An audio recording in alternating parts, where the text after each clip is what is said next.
Trigger warning. Ghosts, ghouls, and gruesome stuff ahead. It's weird. It's dark. It's your kind of vibe.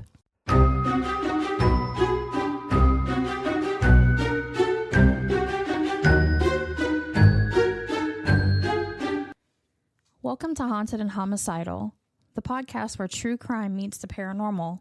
I'm Lauren. And I'm Courtney. Every week we uncover the terrifying, the twisted, and the totally unexplainable. Lock your doors and grab your sage. Because things are about to get haunted and homicidal. Hello, Whatever. I don't even care. Hello. I don't care. Hey guys. What's up? I now have a headache. Oh, nice. I did it until like 2 seconds ago and it hurts like right here. I think it's a sinus headache.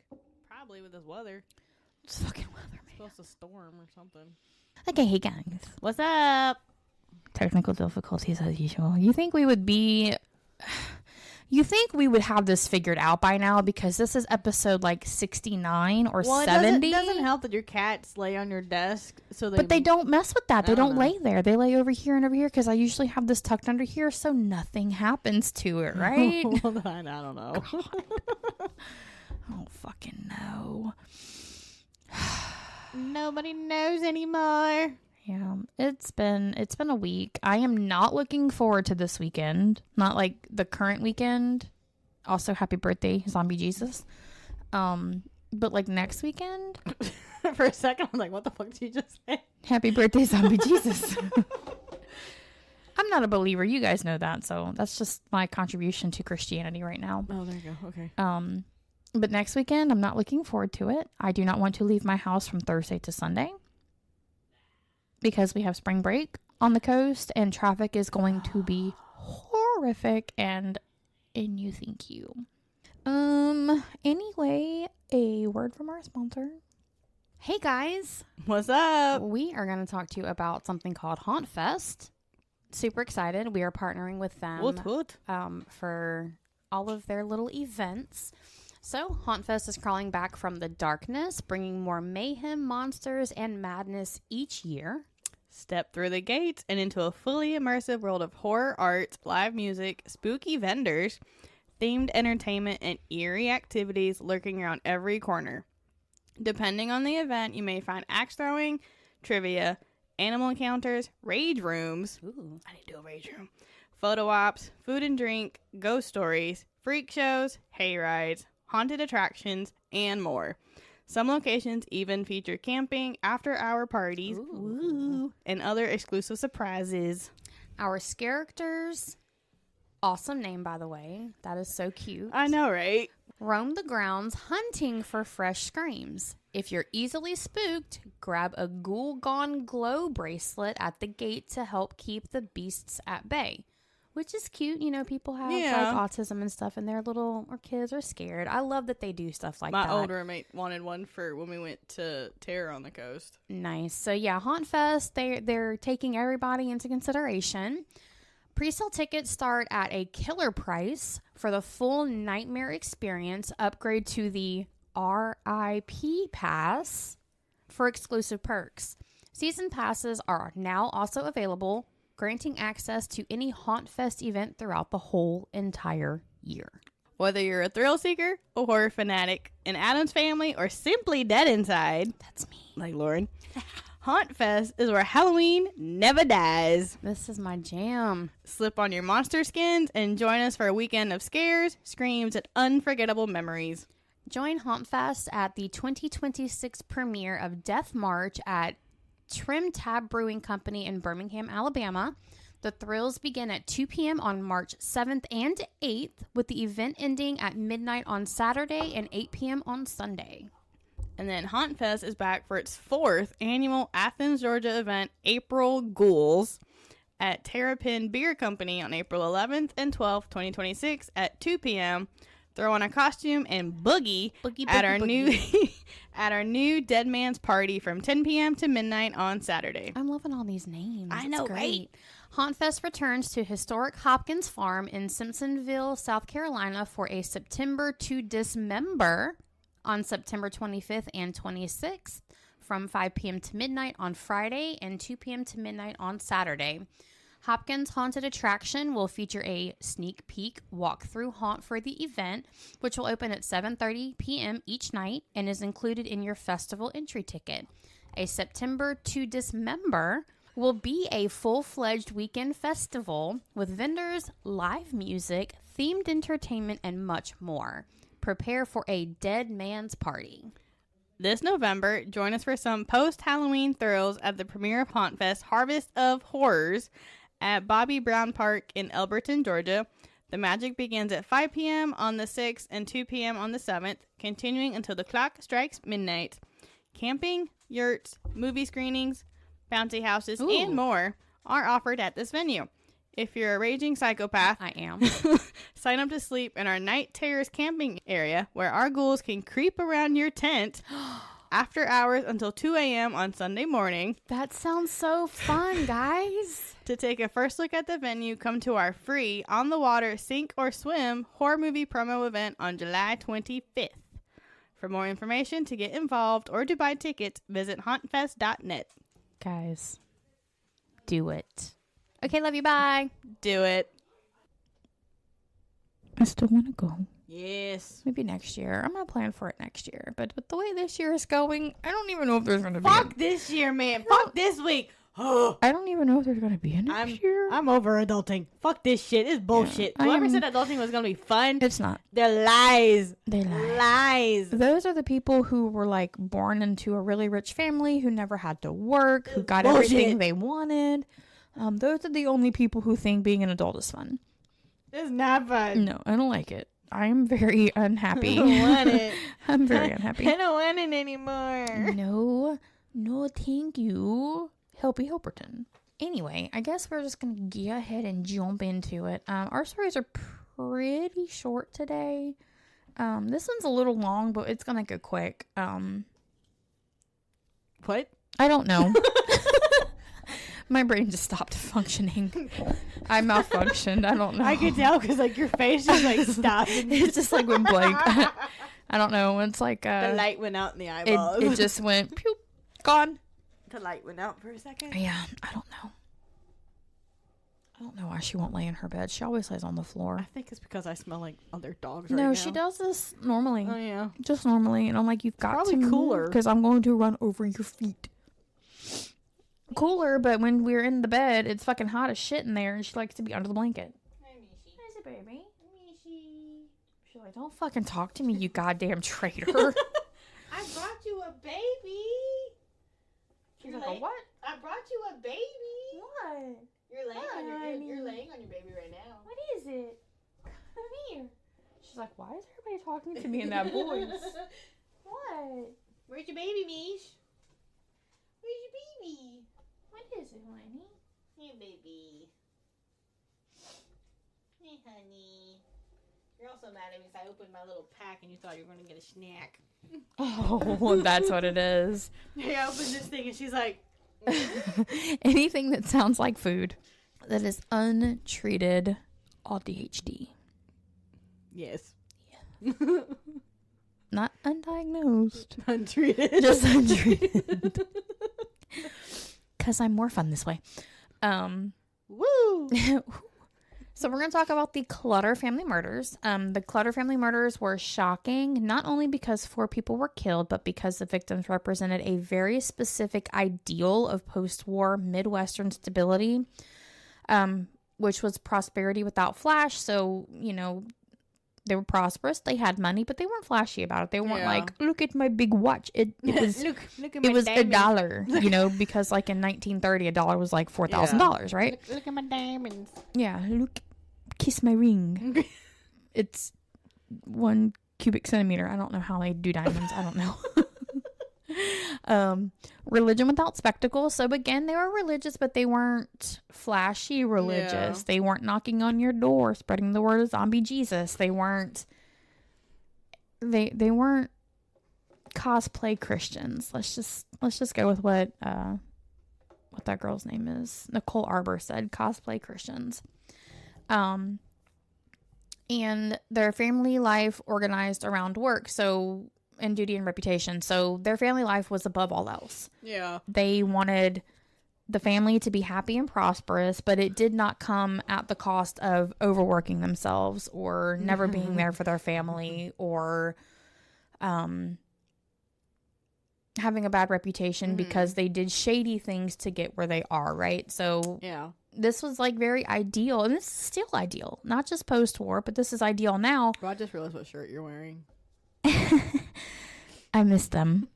I haven't been able to go, so I had to feel closer to my Seven Brew people today, okay? Yeah. I'm gonna laugh the next time you pull up. Where have you been? Yeah, I've been not coming because I'm trying to watch my calories. Herbert William Clutter, his wife Bonnie Mae Fox Clutter, and their children Nancy Mae and Kenyon Neal lived at River Valley Farm outside of Holcomb, Kansas. Herb, depending on if you're British or not, I guess, had built a highly successful farming operation after graduating from Kansas State College in 1933. So remember, this is in the 30s, okay? Yeah. This is when this happened. Well, not this happened, but this is when... This is the era that we're in. Like, it's a post-war, so keep that in mind. Okay. First working as an agricultural extension agent and then going into farming in 1939. By the 1950s, he was raising wheat, feed grains, grass seed, sheep, and cattle. And he had become a major civic and agricultural figure in western Kansas and beyond. So not only was he doing what he wanted to do with his own life, providing for his family, he was becoming like a big name in the agricultural world. Specifically in Kansas, but, you know, broadening out a little bit further than that. So to understand why the murders struck the county so hard, it helps to begin where the Clutters themselves began.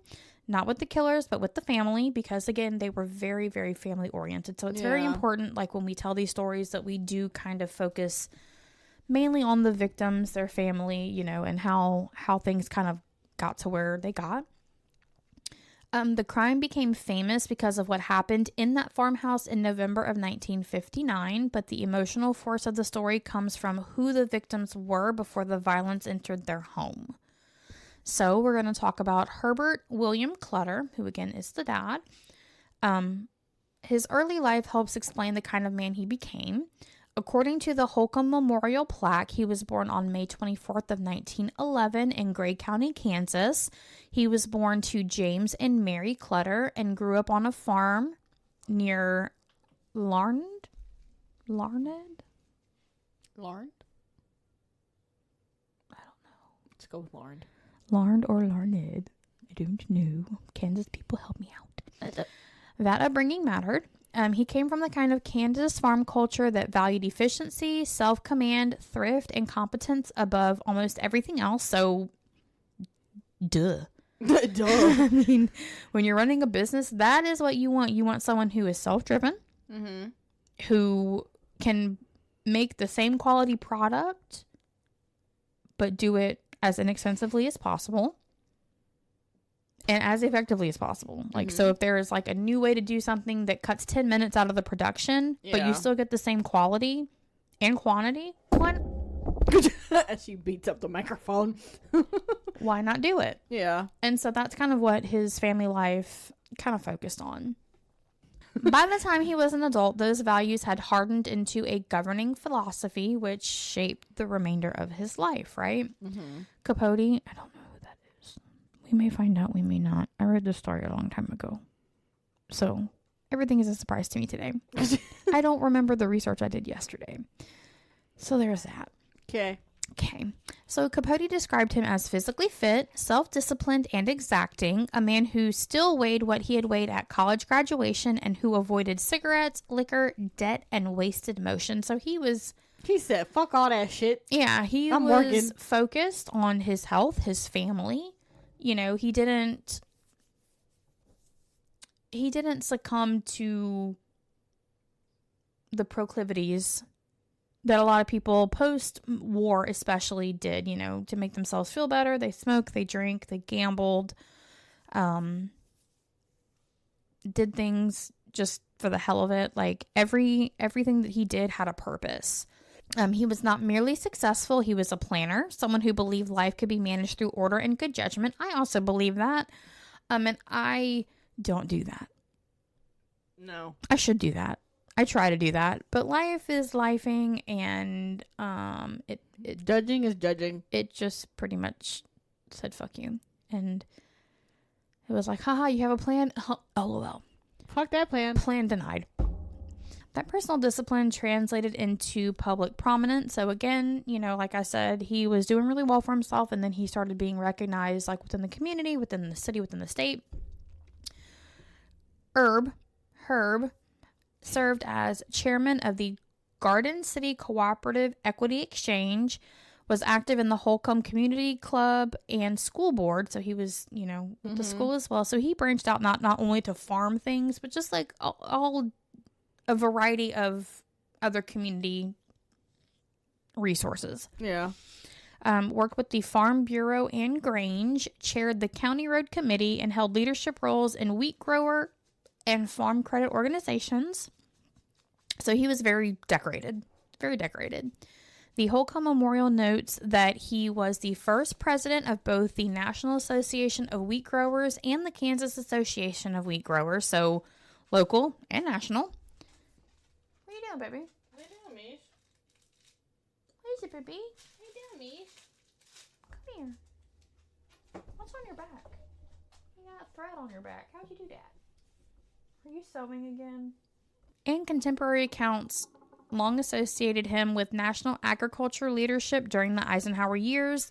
In other words, Herb was not just a prosperous local farmer, he was a regional agriculture leader with the state and national standing.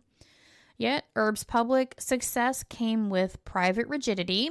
Contemporary descriptions present him as admired, generous, and deeply respected, but also firm, moralistic, and somewhat inflexible. So, you know, he had to be that way to get where he was. He was not going to be flexible about his beliefs, about his desires, about his plan, about his structure, because it's worked so far. He did not drink. He did not tolerate smoking, disliked card playing and idle leisure, and believed time should be used productively.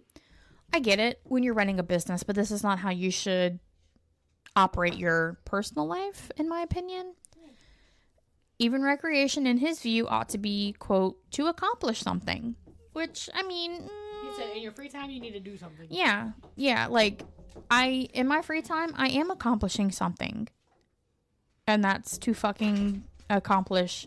Relaxing. Nothing. Ow! That was my leg! What'd you do, baby? Near. Oh, no! Oh, no! Hi.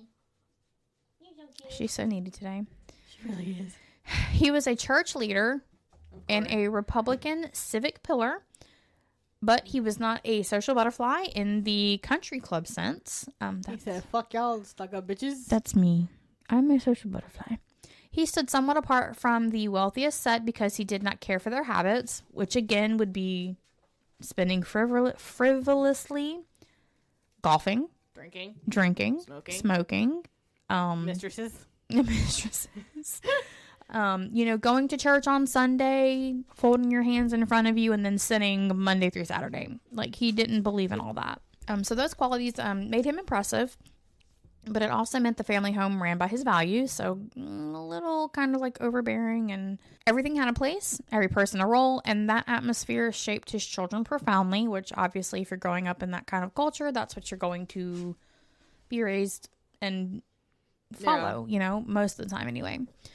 So his wife, Bonnie Mae Foxclutter, she came from a different temperament. The memorial plaque, obviously each of them have a memorial plaque after their murder. Yeah. And so in case anybody's wondering, like, why are there memorial plaques? Well, after they died. Okay. After they were killed, they got a plaque. She was born January 7th of 1914 in Roselle, Kansas. So, like, they stayed in Kansas pretty much their whole life. She was the daughter of Arthur B. and Mae Fox, and she grew up on a farm just like Herb did. She grew up there before attending the St. Rose School of Nursing in Great Bend. She married Herb on December 2nd of 1934 and moved She was 20. Mm-hmm. I got married at 19, so... She was old. Yeah, that's old for that time. For the 30s, she was old. Yeah, because usually they have them bitches married by like 15? 12, 13. Mm-hmm. She was old by 1930 standards. Mm-hmm. Like 2026 standards. If you're 20 getting married, you're fucking crazy. Like 30, 35. That's a good age, I think, right there for marriage and kids. And she moved with him to Garden City. Those basic facts matter because they root her not as a vague, fragile figure in a tragedy, but as a farm girl who pursued professional training and stepped into the adult life with education, religious commitment, and a strong sense of family duty. So, like, basically they're saying, you know, even though he had, like, this rigid structure and it kind of boiled over onto the family, they were like, Miss Bonnie ain't no princess. She is not going to roll over and take it. She is a farm girl. Weak bitch. Right. She's a farm girl. She stepped out of the farm and went to nursing school. Bonnie is also the victim whose legacy has been most tangled up. Who is Capote? We will figure it out later. Because he's mentioned a lot. Bonnie is also the victim whose legacy has been most tangled up in debate over Capote's portrayal. Where'd you get this blanket? This is In Cold Blood, which Capote wrote the book about In Cold Blood. Five Below?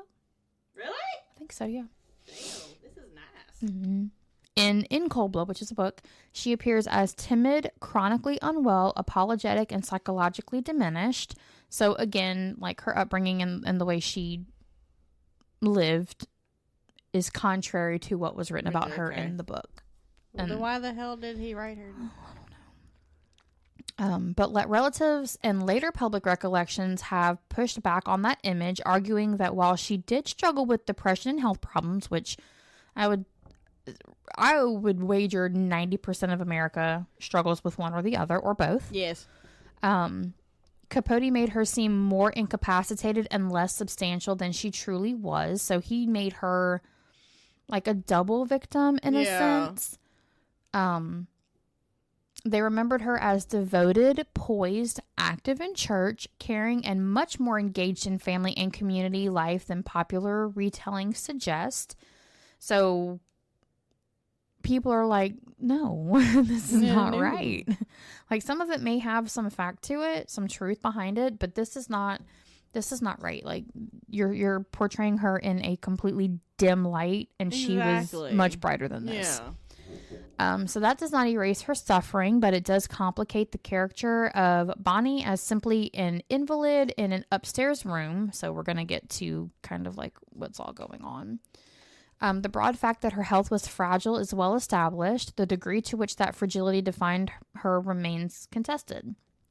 So she had some medical issues that kind of confined her bedridden, unable to do a lot of things, which is true. Mm-hmm. This is well documented, but in the book, it was like 0% that she could accomplish, where it was probably more like 30 or 40%. The fairest reading is that Bonnie lived with the real distress, but was not defined solely by it. Capote's account says she had been in and out of psychiatric treatment and had recently returned from Wesley Medical Center in Wichita, believing doctors had at last identified a physical spinal cause for the least part of her suffering. At the time, surviving recollections insisted she remained loving and involved, teaching in the children's division at First Methodist Church and participating in family life. Both things can be true at once. Bonnie may indeed have battled depression or debilitating physical symptoms while also continuing to be a mother, teach, help, and care as best as she could. So basically it's, they're saying, oh, she was just like, she didn't do anything. Yeah. She just laid in the bed all day long, didn't do anything. No, she was active in her children's life. She was active in the church. She was active in the community. She's like, you'll never know I have depression and shit. Yeah. Yeah. Like, I mean, and that's like one of the things about depression. You learn how to mask it. You learn to put on that smiling face and do your job and show up and show out and then come home and cry for 2 hours. Yes. Like, that is just how it goes, especially when you're a mom. Yes. So they had older children. Had 4 children. Eviana, Beverly, Nancy, and Kenyon. The 2 older daughters were already out of the house by November of 1959, which is why I did not mention them in the beginning. So the 4 people Were would have been the mom, dad, and the 2 youngest. Okay, because okay. the 2 oldest children were already out of the house. They were not murdered in the house. Okay. So, Eviana was born June 26th of 1936 and was married and living in Illinois with an infant son. So that's why she was not there. Okay. And Beverly was born October 11th of 1939 and was studying nursing and was engaged with a Christmas wedding plan. So she was living with her fiance elsewhere, which is why, again, they were not initially mentioned at the beginning. That detail matters because the Clutters were on the verge of a family season full of milestones.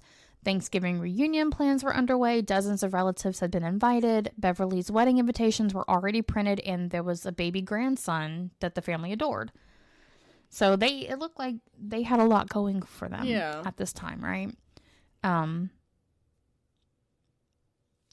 And these murders did not interrupt an unhappy or a stagnant household. And that's kind of like the point that they're trying to drive home is that these people were happy people. Yeah. They were looking forward to family, weddings, babies, they're everything that a family would look forward to, that you would want out of your grown children. Yeah. So, Nancy Mae Clutter, which is one of the youngest girls, she was born January 2nd of 1943. She was the family member that was most vividly remembered by friends, neighbors, and later readers, like people of the book, who read the book. The person that stuck out the most that they read about was Nancy. Okay. She was, by almost every surviving account, the social center of the household and one of those rare teenagers who seemed universally liked without being shallow. So again, the family was wealthy. Yeah. They weren't showy or flashy about it, but they were comfortable. And I'm sure the kids had nice things. So she had these nice things, but she was very humble, very polite, very nice. She was not lording it over somebody's head. I've got better clothes than you. I've got better shoes than you. She felt she was on the same level of people richer than her and poorer than her. And so she was very well liked. To them, everybody was equal. Exactly. They were all equal. So that was the whole purpose of having the money or being religious, but not being showy about it. Nobody needs to know you've got money. Yeah. Who cares? Exactly. Who cares? People are going to treat you how they want to treat you. If you have money and you think people treat you better because you have money, you're absolutely right. And it's because they want something from you. It's not because they care about you. No. Period. Period. The end. Yes. She was academically strong, so really smart, active in church, and deeply involved in 4-H. I don't remember what the 4-H club is. It's a agricultural club in school. I knew it had something to do with like farming and horses and shit. We had that in my high school. Yeah, I don't think we have a 4-H club here. They kind of stopped doing 4-H. Because I think they stopped the one at my high school, like, I think a few years after I graduated. I don't even know what it is, because we're not like in an agriculture and it was sad area. because, like, they had, like, chickens and, like, other stuff, and the teacher, like, the chickens were hers. Like, she, like, raised them and everything. Yeah. Someone came and beheaded the chickens. What? All of them? Yeah. Did they ever find out who? I think so. But yeah, that is wild. That's so gross. Oh, I hate that. Yeah, they killed the chickens. It was very depressing because, like, everybody at school was like, "Not the chickens." Oh my god, that is horrible. Like, did they have it against the chicken or did they have it against the teacher? I think they were just being fucking teenagers and being assholes. Ridiculous. Yeah, and they killed the fucking chicken because I think it was her. I think they just had one chicken. They had one or two. I think they didn't have a lot. And I was like her pet. And then someone came and killed it. Oh, God. People are fucking assholes. Yeah. The memorial plaque notes that the Clutters were leaders in the Sherlock Strivers 4-H Club, and the surviving public record consistently describes Nancy as conscientious, gifted, and constantly in motion, like her dad.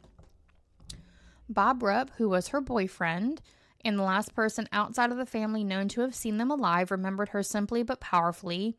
She was, quote, really pretty, made top grades, went to church every Sunday, and, quote, there wasn't a mean bone in her body. Aww. Nancy's life was unusually full for a 16-year-old. She cooked, baked, sewed, rode horses, played music, helped younger girls, dated Bobby Rupp, and still found time to manage tasks for her mother and the household. So she was well-rounded. She did a lot of things. That's typical of a teenager like these days, especially 16, because our 16-year-olds are like, they're working, they're going out with their friends, they're doing stuff.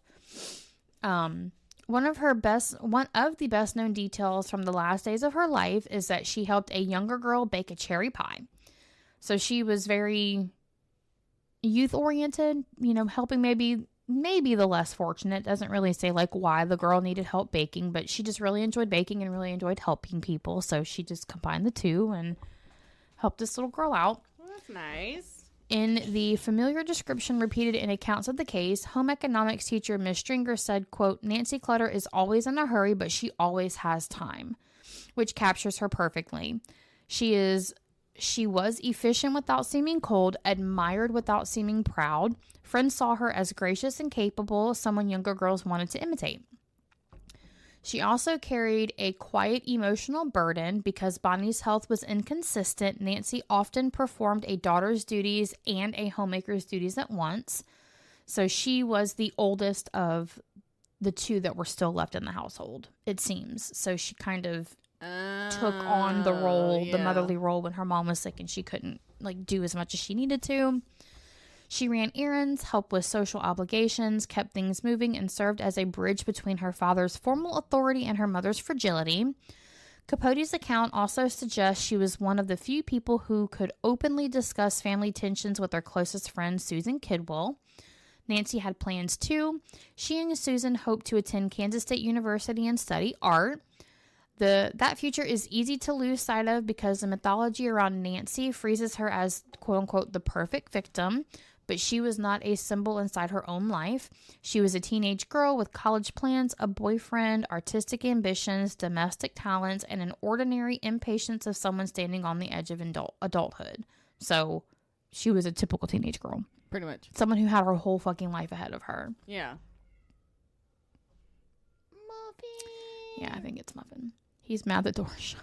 Aww. So the last child, who was only a year younger than Nancy, Kenyon Neil Clutter. He was born, I'm guessing it's a he. Yes, he was born August 28th of 1944 and is often the least discussed victim, partly because he seemed to have been more private by nature. So, boys tend to be, especially when they're a house full of girls. Yeah, especially when he's the only boy. When he's the only boy. But what survives about him is affecting. He was mechanically gifted, quiet, intelligent, and more solitary than Nancy. So she was a social butterfly. He was the trapped cocoon worm. So you be Nancy. I was Kenyon. I'm still Nancy. I said you're Nancy. I thought I said you will. No, you're Nancy and I'm Kenyon. Yeah, I've always been Nancy. I don't see why not. Life's too short. He was described as sensitive and reticent, living in a world of his own, which boys tend to do anyway. He preferred guns, tools, horses, machinery, and books rather than socializing. He hunted, worked with wood, tinkered with equipment, and had a pickup truck project despite being too young to legally drive. He was also active in the 4-H from childhood, just like his sister.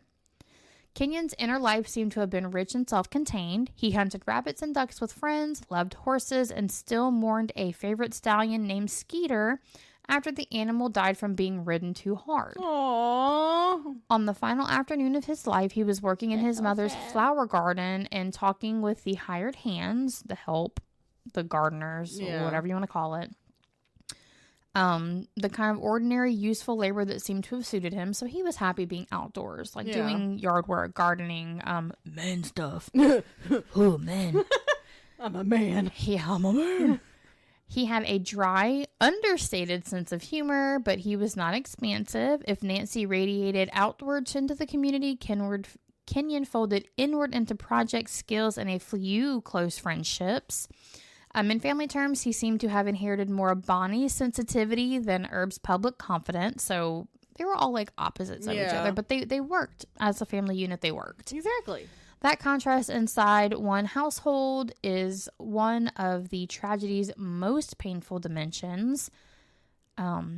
And that is the family contained several different personalities, though they meshed well, and they were all extinguished in just one night. All right, so now we are going to get to the last full day of their lives. The last full day of the Clutters' lives makes the murders feel even crueler. Bonnie had recently seemed to have improved from her medical conditions.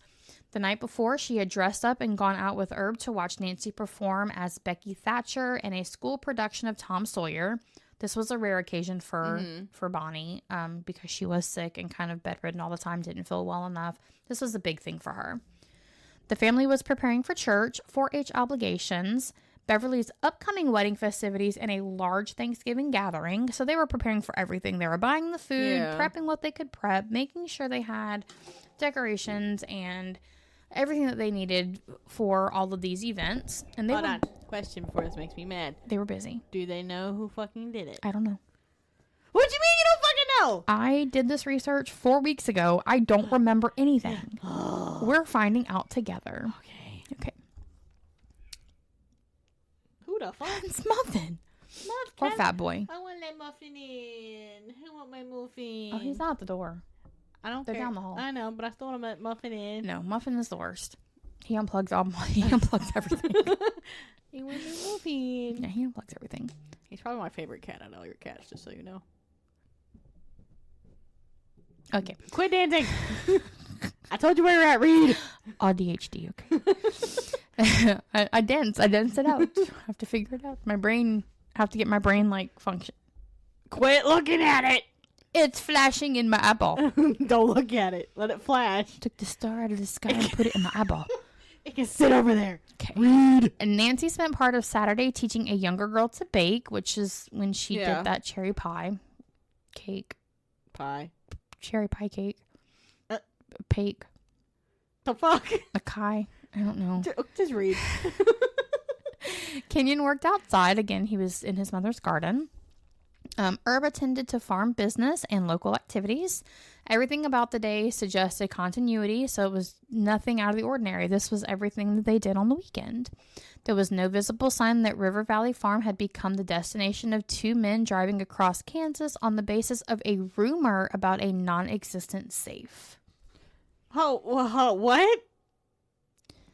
This is one of the most devastating aspects of the case. Nothing in the family's immediate routine suggested fear. Nothing about the evening implied interruption. The Clutters were not hiding from anyone, not involved in secret disputes, and not connected to any type of criminal life. They were exactly what they seemed to be, a respected farm family winding down from a normal Saturday night and preparing for Sunday. Church. Yeah. After church meals. The Sunday things that they do. Yeah. Resting, respite for Monday, right? Beginning of the work week, school week, whatever. That calm, ordinary ending to the day is what makes the violence that followed feel so especially intrusive.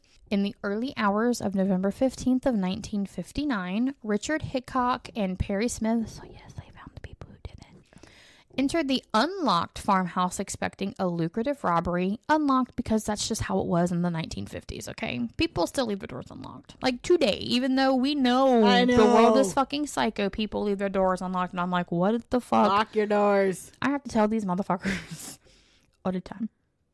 Lock the door. All the time. Their plan had grown out of prison gossip. A former cellmate of Hickok's, Floyd Wells, had once worked for Herb Clutter and told Hickok that the Clutters supposedly kept a large amount of cash in a safe. So it was a lie. Let's just go off a fucking Just rumor. a lie. In reality, Herb did not keep such a safe and generally conducted business by check, or it maybe a bank. Like if they had banks in the 1950s, right? I think so. Okay. So we're both clueless about that one. I don't know, but I would think so. I would think so. Like because like some banks are celebrating their 100th anniversary. Yeah, so I would think so. I would think so. Hickok and Smith nevertheless drove across Kansas believing they were headed toward an easy, profitable crime. Dumbasses. Instead, they found very little cash. They bound and isolated the family members room by room.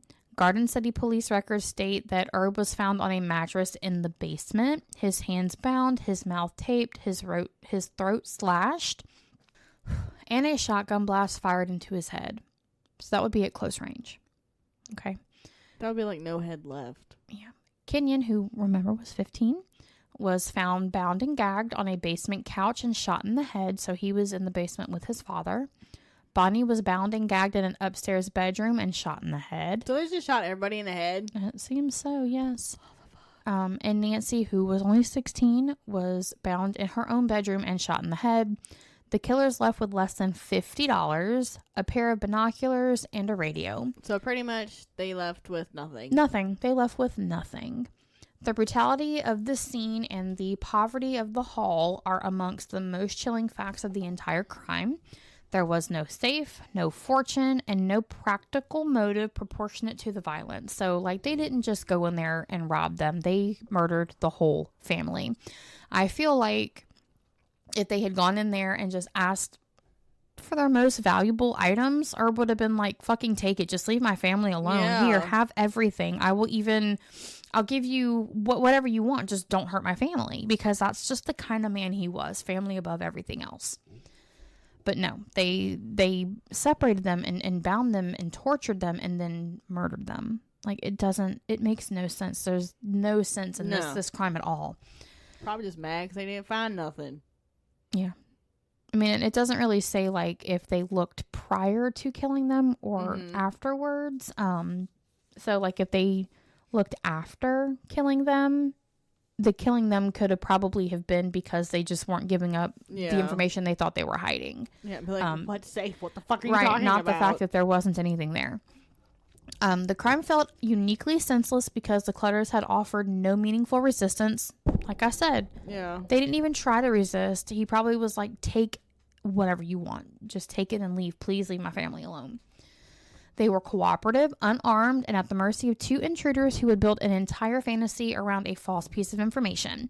What happened in the house was not the outcome of a robbery gone wrong in any ordinary sense. It was the destruction of a family by men who arrived expecting money, found almost none, and killed the witnesses anyway. This is part of why the case has remained so disturbing. The violence was not only brutal, but grossly disproportionate and emotionally empty. It was very disproportionate. Yes. Like, and I'm not saying, like, if they had fought back, I could see them being killed. Because, no, I still can't see that. You are robbing them. Like, they need to defend their shit. But they didn't even do that. Yeah. They were just, like, take what you need. Just please don't hurt us. But they were all like, where's the safe? Where's the safe? Where's the safe? There's no fucking safe. Yeah, what are you talking about? Safe? We're not safe. Is that what you're talking about? Like, come on. So it probably was why they all got killed, because they probably were like, there's a fucking safe and you won't fucking tell us where it is. Right. And they just didn't produce the information that they were expecting to get because there was no information to give them. No. There was none, and they didn't want to believe it. Lied to y'all bitch ass motherfuckers. Right. So now these 4 people are dead, and you left with $50, a radio, and some binoculars that are probably worth $12. Yes. Like, come on. The next morning, Nancy's friends came looking for her when the family did not arrive for church. Susan Kidwell and Nancy Ewalt entered the house and discovered Nancy's body, setting off a wave of terror that transformed Holcomb almost instantly. Capote famously wrote that before the murders, people scarcely locked their doors. Afterwards, neighbors looked at one another differently because at that time they didn't know who did it. Roughly 1,000 mourners attended the funeral, so that gives you... Damn. That gives you an idea of how well liked they were in the community, right? So again, it's a testament to both the Clutter standing and to the scale of communal grief. That grief was not only for 4 people dead, it was for the collapse of a worldview in which a family like the Clutters and a place like Holcomb seemed protected by decency itself. So this just like ruined the illusion of safety and, because one, at the time they didn't know who did it. It could have been a neighbor, they didn't know anything, and it was scary. The murders did something larger than devastate one family. They changed the emotional climate of Holcomb and of rural Kansas more broadly. In community memory, the crime became a dividing line between a time when doors could remain unlocked and a time when innocence itself felt naive. Yeah. Yeah. Yes. Don't leave your doors unlocked. Mm-mm. Open windows and unlocked doors are a death sentence. Okay, don't fucking do it. That cultural aftershock is one reason the murders took on a life far beyond western Kansas. The details were horrific, but the symbolism was even more unsettling. If this could happen here, it could happen anywhere. Mm-hmm. And it does. Like, and I don't think this was like an isolated incident. Like, this happens all the time. We just see it more now because of social media. Yeah. You know, we hear about it more. Not that it's happening more. We just have the ability to find out about it now. Okay. The investigation initially held no obvious personal suspect because the Clutters were so widely respected and apparently had no enemies. Law enforcement processed the farmhouse, noted the bindings, the shotgun wounds, and the absence of a large theft, and began trying to reconstruct who could possibly have targeted Herb Clutter. The major outbreak came from the same prison connection that had inspired the crime in the first place. Floyd Wells, the former Clutter farmhand and former cellmate of Hickok, realized after hearing news of the murders that Hickok might have acted on the story about the supposed safe. He said, oh shit, I fucked up. He's like, oh fuck. He's like, oh shit. He's like, wait a minute. This is a crazy motherfucker. He contacted authorities and investigators began focusing on Hickok and then through him, Perry Smith. He said, oh shit. Yeah, he was like, oh fuck. But thankfully he was like, oh my God. Yeah, he was probably like, I just told him something. He's like, he's probably in his head. He's like, I didn't think they'd actually believe me. Yeah, like I didn't think they would go do something about it. It was just a story. But thankfully he was cognizant enough to be like, oh shit. I probably should tell somebody about this. I fucked up. Hickok and Smith were arrested in Las Vegas, Nevada about 6 weeks after the murder. Their capture followed a multi-state search after investigators traced the prison lead and the movements of the suspects. After their arrest, both men were returned to Kansas. The case then turned heavily on interrogation and eventual confession. Smith ultimately admitted to the killings, and both men gave statements tying themselves to the robbery plan and the events inside the Clutter home. Smith was generally understood to have fired the fatal shots, though Hickok was fully charged as a participant in the felony murders. Their capture, confession, and prosecution became central to the later public narrative of the case and Capote's book. The reason the case moved so powerfully through the public imagination is that the solution was both straightforward and psychologically disturbing. This was not a mystery solved by discovering a hidden family secret. It was solved by realizing that two drifters with prison histories had targeted the Clutters for almost no reason beyond greed, fantasy, and impulse. Yeah. That's it. They heard the story and they went for it. That literally was it. Mm-hmm. You got to be careful who you tell to what. What you tell to who. You got to be careful. The men did not know the family. The Clutters had done nothing to invite the crime. The victims were selected through rumor, not relationship. That random, almost bureaucratic cruelty is part of what gave this case its lasting force, because it was absolutely senseless. Yeah. Fucking, especially the murder part. Rob them. Whatever. Get on with your life. Yeah. Fucking senseless. Because what? You killed 4 of them, so you didn't have witnesses? Guess what? Guess where the fuck you are right now? You're so fucked up. You're in jail for murder. 4 murders. Felony murder. Rather than armed robbery. Mm-hmm. Breaking and entering. Mm-hmm. Assault with a deadly weapon. Mm-hmm. You're in jail for 4 murders. Ain't getting out that time. How'd that work out for you? Dumbasses. Hickok and Smith were jointly charged with 4 counts of first-degree murder. Their trial was held in Finney County, Kansas. They were tied together. Nope, they were not tied together. They were tried together, convicted, and sentenced to death. So how did the killing the witnesses work out for you? And that $50, what'd you do? You go gamble? How'd that work out for you? You're going to die. Mm-hmm. The Kansas Supreme Court later described the case directly as a joint appeal in which the defendants had been jointly charged, jointly tried, jointly convicted, and jointly sentenced on 4 separate first-degree murder counts. That appellate history matters because it confirms how the legal system framed the crime, not as an accidental escalation, but as a deliberate criminal enterprise producing 4 murders. At trial, the prosecution relied on the physical evidence, the investigative trail leading from Floyd Wells to Hickok, the suspect's movements, and the confessions. The defense raised issues that included mental state and individual culpability, particularly in Perry Smith's case, but the jury did not accept those arguments as reasons to spare either defendant from conviction. They said, fuck y'all, you're gonna die anyway. Yeah, you were there. You didn't report it. You're just as guilty. Under Kansas law at the time, both men were eligible for the death penalty and both received it. Their convictions were affirmed on appeal by the Kansas Supreme Court, and later federal proceedings did not overturn the outcome. The legal process stretched on for several years after the 1960 convictions, but the final result did not change. Richard Hickok and Perry Smith were executed by hanging on April 14th of 1965 at the Kansas State Penitentiary. Should have been a shotgun. To the head. In 10 days, that would be what? 70 years? I think so. 60 years? 61 years? It's been a long time.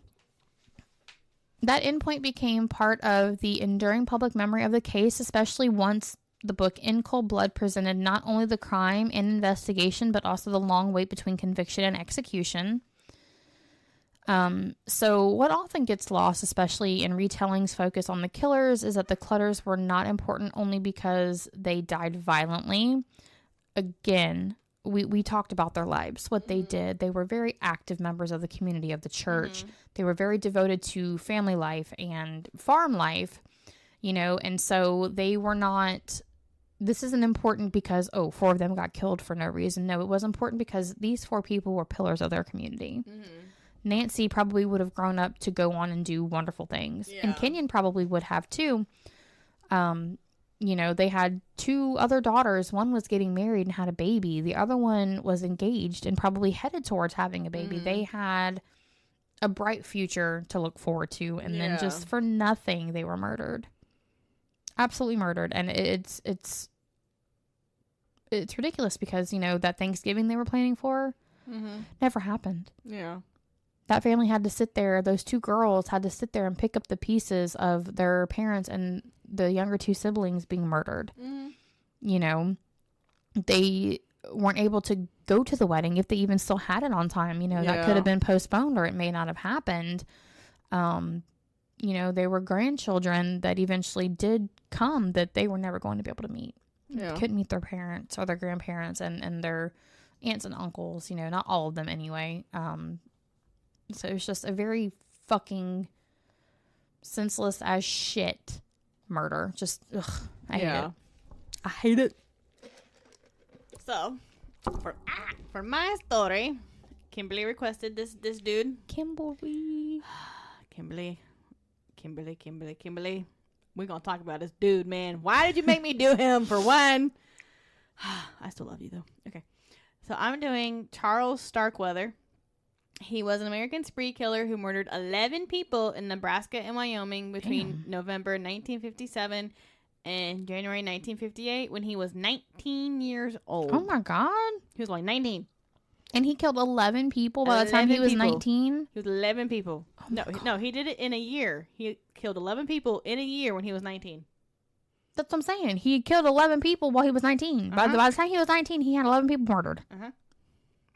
That's like 1 person a month. What the fuck? So, Charles Raymond Starkweather was born in Lincoln, Nebraska on November 24th, 1938. He was the 4th of 7 children of Guy and Helen Arnold Starkweather. They were a working class family. His father was a carpenter who was often unemployed due to rheumatoid arthritis in his hands. So that sucks. That shit hurts so bad. So, Helen worked as a waitress to supplement the family's income. Hi, Helen. Guy admitted at Charles' trial to having pushed his son into a window. What? I guess they argue he pushed him, pushed him, I guess. Into a window, not out of a window. Into. Okay, I'm like, one is a little worse than the other. Yeah, into a window. Okay. Later, his wife would divorce him on the grounds of extreme cruelty. For pushing the kid into the window? There's probably got to be more than that. Yeah. His great-great-grandfather, George Anson Starkweather, was a member of the U.S. House of Representatives from New York's 21st District from 1847 to 1849. So his grandpa was a great-great-grandpa was a big shot. Okay. He attended Saratoga Elementary School, Irving Junior High School, and Lincoln High School. He later recalled nothing positive of his time at school, of course.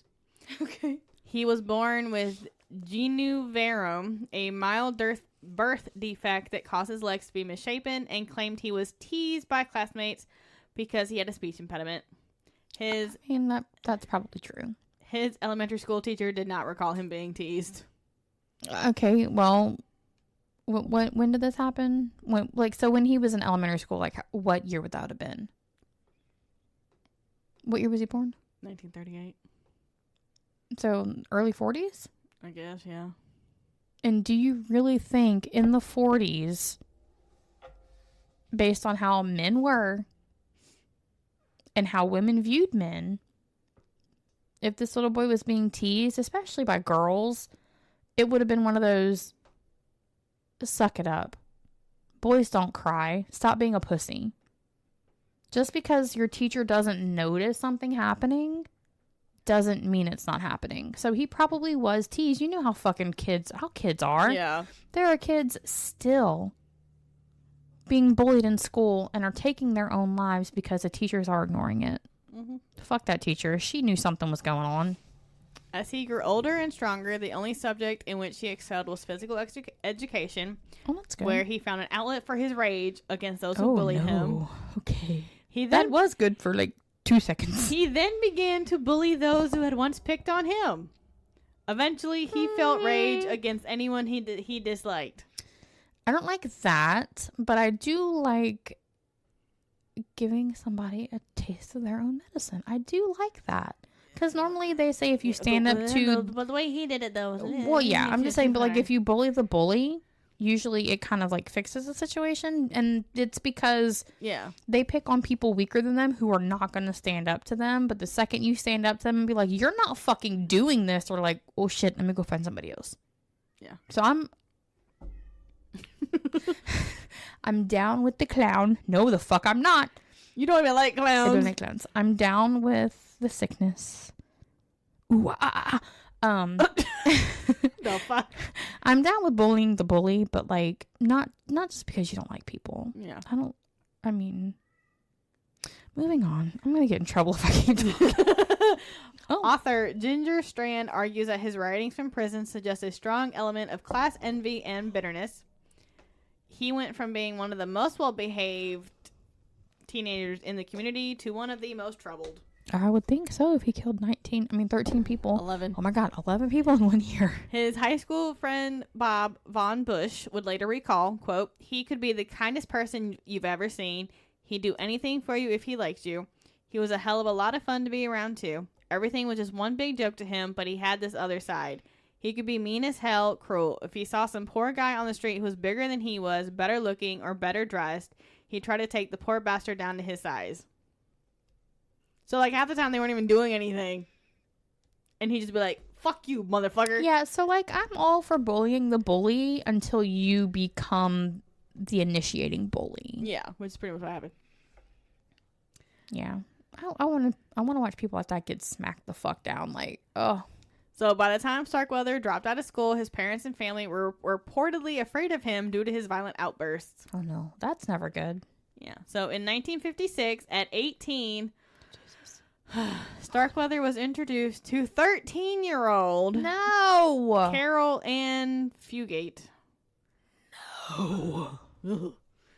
He dropped out of high school in his senior year and took a job at a newspaper warehouse because it was near Carol's school. He began to visit her every day after school. I don't like it. He taught no her 18-year-old has any fucking business talking to anybody under the age of 17. I'm sorry. They just don't. Uh-huh. He taught her how to drive, and one day she crashed the car belonging to his father, who banished him from the family home. Oh, no. He quit his warehouse job and became a garbage collector. Okay. He began developing a nihilistic worldview, believing that his current situation was the final determinant of how he would live the rest of his life, doing whatever he desired.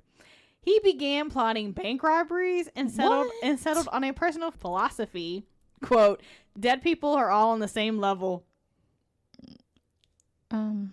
That was his life motto right there. I mean, he's not wrong, But what does that have to do with anything? No, no. Bank robberies, did he, like, actually do any of this stuff, or he just planned them? Like, it was just a thought?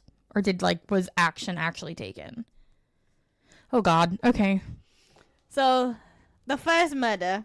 Yeah. So, later on, November 30th, 1957, Starkweather became angry at Robert Culvert, a service station attendant in Lincoln, for refusing him to sell him a stuffed animal on credit. He returned several times during the night to purchase small items until finally, brandishing a shotgun, he forced Culvert to give him $100 from the till. He then abducted and drove Culvert to a remote area where he struggled over the gun, injuring Culvert before Starkweather killed him with several shots to the head. Okay. 1958 murder spree. Again. So on January 21st, 1958, Starkweather went to Carol's home. Her mother and stepfather, Velda and Marion Bartlett, told him to stay away. He fatally shot them, then clubbed to death their 2-year-old daughter, Betty Jean. What the fuck? He killed a baby? It gets worse. He hid the bodies in an outhouse and chicken coop behind their house. Starkweather later said that Carol was there the entire time, but she said that when she arrived home, he met her with a gun and that her family was being held hostage. She says Starkweather told her that if she cooperated with him, her family would be safe, otherwise they would be killed. A note reading, quote, "Everybody's sick with the flu," was placed in the family home's window. The pair remained in the house until shortly before the police, alerted by Carol's suspicious grandmother, arrived on January 27th. A few days later, Charles' brother Rodney and his friend Bob searched the house and premises, finding the stashed bodies. The police issued an alert to pick up both Starkweather and Carol. They drove to the farmhouse of 70-year-old August Meyer, one of his family friends who lived in Bennett, Nebraska. He killed him with a shotgun blast to the head and also killed the dog. Oh my God, so he killed people and a dog. 2 dogs. Fleeing the area, the pair drove their car into mud and abandoned it. When Robert Jensen and Carol King, 2 local teenagers, stopped to give them a ride, Starkweather forced them to drive back to an abandoned storm cellar in Bennett. He shot Jensen in the back of the head. He attempted to rape King, but she put up too much resistance for him to do so. He became angry with her and fatally shot her as well. He later admitted shooting Jensen, but claimed Carol shot King. Carol said she stayed in the car the entire time. Okay. And then the 2 fled Bennett in Jensen's car. Starkweather and Carol drove to a wealthy section of Lincoln, where they entered the home of industrialist Chester Lower Ward and his wife Clara. Starkweather stabbed their maid Ludmulia, or Lillian, Fenkel to death, then waited for Laura and Clara to return home. Oh. He killed the family dog by breaking its neck to keep it from alerting the wards. Oh my God. This is why... Kimberly, why did you make me do this one? Clara arrived first alone and was also stabbed to death. Jesus Christ. The fact that he killed the dogs, man. He later admitted to having thrown a knife at Clara, but insisted that Carol had stabbed her numerous times, killing her. When her husband returned home that evening, Starkweather shot and killed him. Jesus. And then while Starkweather and Carol were in the house, the Ward's newspapers arrived and they cut out the front page pictures of themselves and Carol's dead family. These pictures were found on them later, casting doubt on Carol's claim that she didn't know her family was dead. Starkweather and Carol filled Ward's black 1956 Packard with stolen jewelry from the house and fled Nebraska. The murders of the Wards and Fenkel caused an uproar within Lancaster County. I would think so, yeah. The flames of public fear were fanned by the era's ongoing panic about, quote, juvenile delinquency. Law enforcement agencies in the region sent their officers on house-to-house search for the perpetrators. Governor Victor Emanuel Anderson contacted the Nebraska National Guard, and the Lincoln Chief of Police called for a block-by-block search of that city. Okay. After several sightings of Starkweather and Carol were reported, the Lincoln Police Department was accused of incompetence for being unable to capture the pair. Well. It's like, where the fuck they went? Vigilante gangs were formed, and local sheriff Merle Carnop started forming a posse by arming men he found in bars. Okay. I mean, not the worst idea I've ever heard. Needing a new car because of Ward's Packard having been identified, the couple came upon traveling salesman Merle Collison sleeping in his Buick along the highway outside Douglas, Wyoming. After Collison was awakened, he was fatally shot. Starkweather later accused Carol of performing coup de grace, act of mercy killing, after his shotgun jammed. Starkweather claimed Carol was the most trigger-happy person he had ever met. Carol denied ever having killed anyone. The salesman's car had a parking brake, which was something new to Starkweather. While he attempted to drive away, the car stalled because the brake had not been released. Mm-hmm. He tried to restart the engine, and a passing motorist geologist, Joe Sprinkle, stopped to help. Starkweather threatened him with the rifle, and an altercation ensued. At that moment, Natrona County Sheriff's Deputy William Romer arrived on the scene. Carol ran to him, yelling something to the effect of, quote, "It's Starkweather, he's going to kill me." Starkweather drove off and was involved in a car chase with 3 officers. I could imagine his face. He probably was like, Yeah. you bitch. Romer, Douglas Police Chief Robert Ainsley, and Converse County Sheriff Earl Heflin, exceeding speeds of 100 miles per hour. Jesus. A bullet fired by Heflin shattered the windshield, and flying glass cut Starkweather deep enough to cause bleeding. Good. Cut that boot. He stopped, surrendered, and was taken into custody near Douglas on January 29th, 1958. Heflin said, quote, "He thought he was bleeding to death. That's why he stopped. That's the kind of yellow son of a bitch he is." Pussy. That's so funny. Yellow belly bitch. Starkweather stopped, and he's like, "Oh no, I'm bleeding to death. Oh Help." no. Oh no. I got the bleed. So, trial and execution. So, he chose to be extradited from Wyoming to Nebraska. He and Carol arrived there in late January 1958. He believed that either state would have executed him. He was not aware, however, that Millward Simpson, Wyoming's governor at the time, opposed the death penalty. What was his name? Charles Starkweather. No. Oh. Millward Simpson? Millward. Okay. Millward Simpson. Yeah, so your dumbass should have stayed in Wyoming, the dumbass, if you didn't want the death sentence. Starkweather first said that he had kidnapped Carol and that she had nothing to do with the murders. However, he changed his story several times. Okay. He testified against her at her trial, saying that she was a willing participant. Carol has always maintained that Starkweather was holding her hostage by threatening to kill her family, claiming she was unaware they were already dead.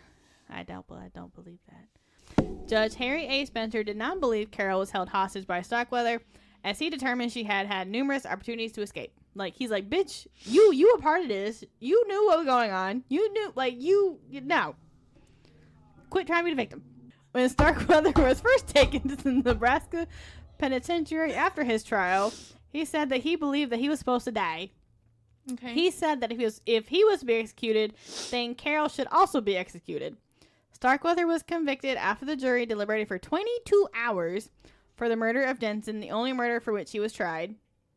On May 23rd, 1958, he was sentenced to death, and Starkweather was executed in the electric chair at the Nebraska State Penitentiary in Lincoln, Nebraska at 12:04 a.m. on June 25th, 1959.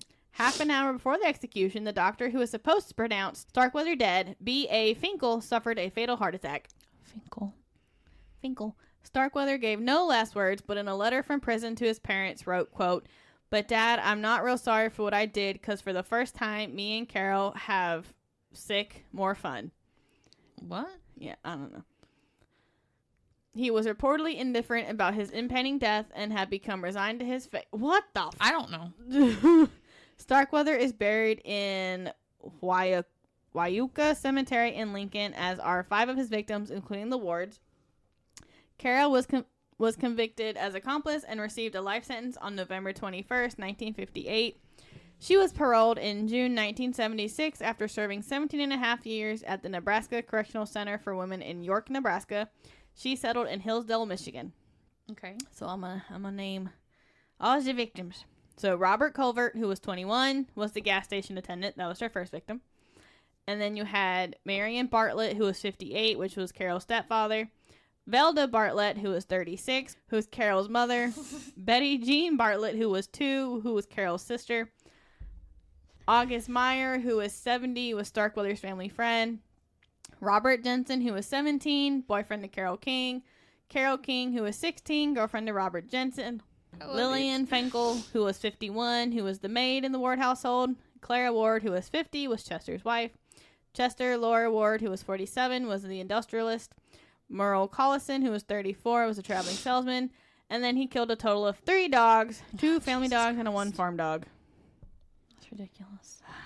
So that's our stories for today. We suffer from AUDACITY big time, as you guys could hear from, probably can hear. It depends on how much of this I'm going to edit out, because it might be everything. I don't know. But anyway, make sure you guys check out HauntFest. Even if you just go to their website and be like, oh, look at all the pretty pictures or whatever, do that and be like, hey, okay, bye. Follow us on Patreon, patreon.com/hauntedandhomicidal. If you subscribe even to the free tier, it will let you know when our pods drop, because again, sometimes it's not Monday and Thursday because I get sick or I just don't want to do it, and it just happens. So you can do that. You can send us your own stories or suggestions, or just be like, what's up, bitches, to hauntedandhomicidal@gmail.com. Then, of course, check us out on the Book of Many Faces. That is where we post pictures of our stories, the best ones we can find, because sometimes we can't really find pictures, like, for my stories, because it's hard to find a picture of a psychic vampire. I struggled. But there's that. And as always, thank you guys for your support and for listening to us. I love you. And don't forget to check out hauntfest.net. Yes. Again, HauntFest. Okay, love you. Bye. Bye.